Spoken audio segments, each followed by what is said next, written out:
and review a document, which she has attached to the email as a separate file. Now, Sandra wants the language to sound friendly, but she also wants to keep the language direct and professional. Let's first look at issues of mechanics, formatting, punctuation, and grammar. I think the formatting of this email needs a couple of changes. In the first paragraph, we have a phrase, "I look forward to hearing from you," which normally appears in the conclusion of a business letter. So, I'm going to cut this out and move it down to the end of the third paragraph and make it the last sentence of the email. So now we have, "Thank you very much for your attention. I look forward to hearing from you," which is a very good way to close an email. We also need to make a few corrections to the grammar of this first paragraph. Sandra begins by writing, "I should be glad if you review the attached document." Now, we need to add a modal verb to the main verb, which is review, to make it clear that this is a polite request to Emily. When we add could, the phrase becomes, "if you could review the attached document," which is the verb form we use in English for indirect requests. Looking at the second sentence, we see, "Please can you let me know?" Here, we need to begin with the modal verb, since this is a question. So let's say, "Can you please let me know?" Notice also that Sandra asks if Emily has any inputs, comments, and concerns about this document. These are three words that basically mean the same thing. So, to make her language more concise, I think we should take out the words inputs and concerns and just say, "Can you please let me know if you have any comments?" Now, in the second paragraph, I only see one problem with mechanics. It's a spelling error, or maybe more likely it's a typing error. You should be Y-O-U. Finally, in the third paragraph, I don't think Sandra needs to use an exclamation point at the end of the word attention. That creates a very informal style, which is not something that you usually want in a business email. So let's take the exclamation point out and make it a full stop. Now, let's go back up to the top and look at the style of this email, beginning with the subject line. I can see one problem right here at the start. Sandra begins by saying, "Please review this document." But we don't know what kind of document she's referring to.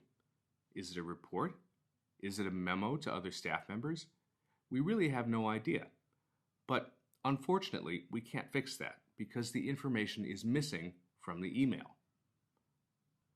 Let's move on to the first paragraph, where we see the same problem. Sandra doesn't tell us what kind of document she's talking about. Apart from that, though, this paragraph seems to be okay. I think we'll need to make some changes to the second paragraph, though, to make it more formal and less wordy.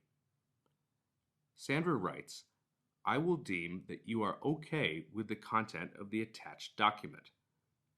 Now, a word like okay is very informal, and it's not a word that you probably want to use in a business communication. So let's change this okay to satisfy. We also don't need to use so many words in this sentence. Instead of saying, "I will deem that you are okay with the content of the attached document," let's just say that you are satisfied with the document. Sandra has already explained that the document is attached to the email, so she doesn't need to repeat the word attached in the second paragraph. And we didn't really need the word content either. Okay, let's go through this one more time, starting at the top, and look at the tone of this email. Is it written in a way that's both polite and effective? Right now, the subject line is much too direct. Sandra is already making a request to Emily in the body of the email, and we don't need to repeat this request in the subject line. To make it less direct and more polite, we can change the subject line to something like document for review. I think the tone of the first paragraph doesn't have any major problems. However, if we look at the second paragraph, there are certainly some changes we should make. Look at how Sandra begins this sentence. If I don't receive your feedback by 5 o'clock next Wednesday, and she finishes the sentence by saying, I will deem that you are satisfied with the document. By using a negative verb here, if I don't receive, she creates a negative feel for the entire sentence. The emphasis is on what's going to happen if Emily doesn't do what Sandra asks. Let's first change the beginning phrase to eliminate the negative verb. Instead of talking about what Emily shouldn't do, let's talk about how she can help Sandra to improve this document. We can change this to something like, I would like to receive your feedback by 5 p.m. next Wednesday. By expressing herself this way, Sandra emphasizes what Emily should do to help Sandra do her job. And in the second half of the sentence, instead of telling Emily what will happen if she doesn't comment on the document, Sandra can explain why Emily's help would be useful. She can say something like, so that I can make any changes you feel are necessary. Now, look at what we've done to the two halves of the sentence.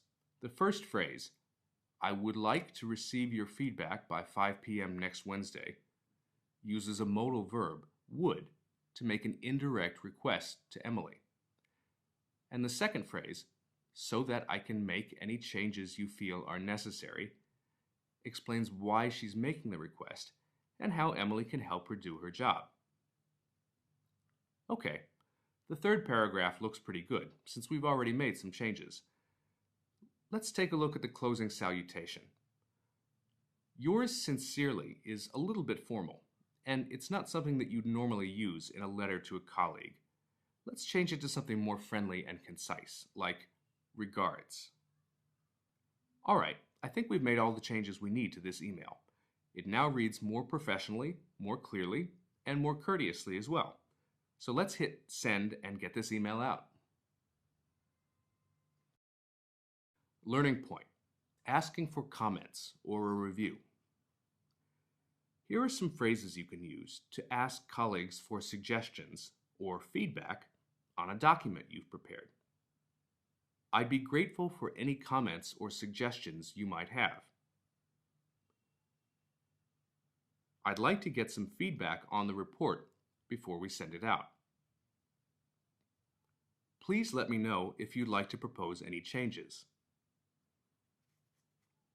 If you want to make a stronger request for feedback,